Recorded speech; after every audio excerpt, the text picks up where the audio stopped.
Hi, I'm Wes Allen with DM Tales, and the weather has finally warmed up a little bit. My seasonal allergies are beginning to awaken with it, and the snow has pretty much melted. Just in time for another foot of snow to threaten to cover this region once more. Ugh. On the other hand, the coffee is flowing, the allergy meds are working for now, and my brain is lost in thought, dreaming of warmer times. These are some random TTRPG thoughts. Let's roll it. Mornings.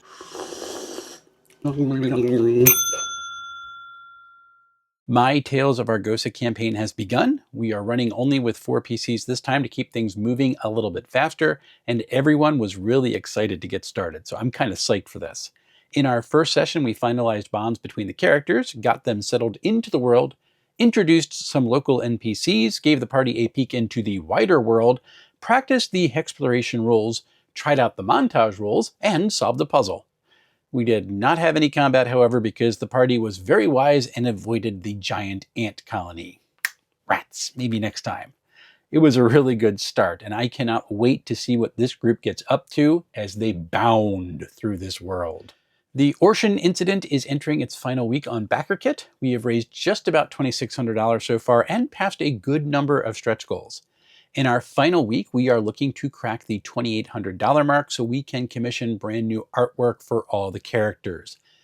Dave and I are going to have a lot of work cut out for us to get all the conversions done for the adventure, but we're looking forward to it. And if you'd like to check out the Orshin Incident, you can look at the Backerkit page right over there.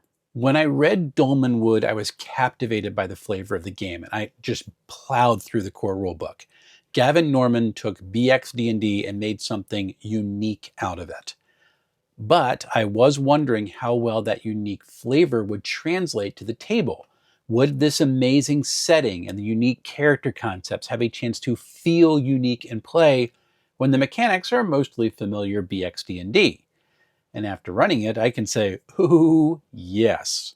The tweaks to the gameplay, the unique character types, and the well-defined setting lift the game beyond the mostly familiar mechanics.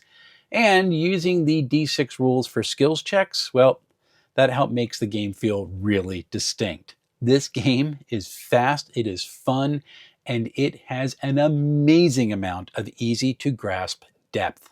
I am a fan. EcclesiaCon is coming. EcclesiaCon is coming. Look, we've got games, a couple of fun seminars. There's going to be a mass player funnel and a charity auction on Saturday night. Proceeds are split 75-25 between booksmiles.org and my church's roof replacement loan. So every little bit helps. I'm also excited that my friend and third-tier artist Chet Minton is going to be at EcclesiaCon this year selling his amazing artwork. Chet makes some really great stuff, and I would love for you to come to meet him and pick up some of his amazing work. Link's right over there. Well, we've had Pam Bondi yelling at Congress with all the manufactured anger of a suburbanite screaming, "I want to speak to the manager." The head orange has hung a giant banner of his face on the Justice Department building, giving it a real North Korea feel. This is completely normal. The regime is withholding appropriated funds for a new tunnel into New York City, but, maybe they'll get released if Penn Station gets named after the wannabe strongman. The subpoena the FBI used to seize ballots in Georgia never states probable cause for the seizure. It's all about, well, if this happened, then there's probable cause. So that warrant's going to get challenged and the seizure is likely to be overturned. But the thing is, actually doing anything with the ballots wasn't the point. The point was to make people angry. So if a bogusly obtained search warrant is declared void, the fascist will get to scream, "What are they hiding?" And no, that was not a question. That was an accusation. It was an exclamation point. And the reality is, it's all just smoke and mirrors by the Wizard of friggin' Oz, hoping no one looks behind the curtain. Oh, and for all the traditional marriage people out there, the GOP's so-called SAVE Act is putting voting obstacles in front of married women who took their husband's last name because their legal name no longer matches their birth certificate. You folks could not have killed that Western tradition of women changing their last name to their husband's last name any faster if you'd actually tried to do it. Also, For the people who are insisting that Life Touch has put your students' photos in the Epstein files. Yes, that is a real thing. Please stop. I am excited for the first stream of the DM Tales TTRPG Book Club on February 25th at 8:30 p.m. Eastern. We'll be discussing chapters 1 and 2 of Daggerheart, and if things go well, we'll finish the book for March and then maybe play a session or two to kick the tires on the game. If you'd like to join in the fun behind the scenes, all you need to do is to become a coffee contributor for DM Tales. This will give you access to my Discord and the Book Club forum channel. And I'd be remiss if I didn't shout out Jason from Shadomain.com for being the driving force behind the book club coming to be in the first place. Look, I know blogs are old school, but Jason has some wonderful articles and interviews on his site. Go check them out. I enjoyed The Broken Steps when I read it. There's a couple things I wish would be included, but it's really cool. And I will say I'm enjoying it even more as I'm writing my review, going through it again. I'm a good bit into my written review. It just need to find some time to sit down and finish it up. And February got really busy, so it snuck up on me a lot. It's weird though, because usually I'm bored this month, and this year people actually wanted to do things, and it's feeling a little odd about that. I was so smitten with Dolmenwood that I'm considering letting the group I led on their first adventure bump their characters up to 4th level, just so we can run another one of the excellent adventures that's out for the game. The Ruined Abbey of St. Cloud. It's just a wild time, and I would love to see what they do with it.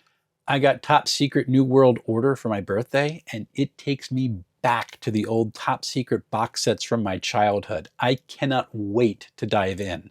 The box has a bunch of dry erasable vehicle cards in it too, so car chase scenes are probably on the horizon.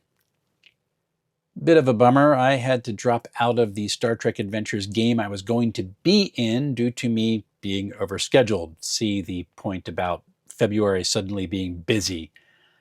I'm really bummed about this, especially because I've been on the other side of the coin when I put a whole lot of work into an adventure and then have people back out near the last minute. Don't like that feeling at all. I'm going to get to play this game. Someone commented on the channel last week asking if I'd ever actually gotten to play Fantasy Age 2E, and I didn't. In fact, I've never even made a character for it. I had started to at one point because I wanted to learn the process, but for whatever reason, I never finished. There are some things that I really think are interesting about Age games, and I know it has its proponents who love it, so I do want to test this game out at some point. It's definitely on my, if I see it run where I'm near it, I am definitely going to try to sign up for that game. It's just that right now, Daggerheart kind of fills that fantasy niche for me in my mental capacity, and it feels easier to run.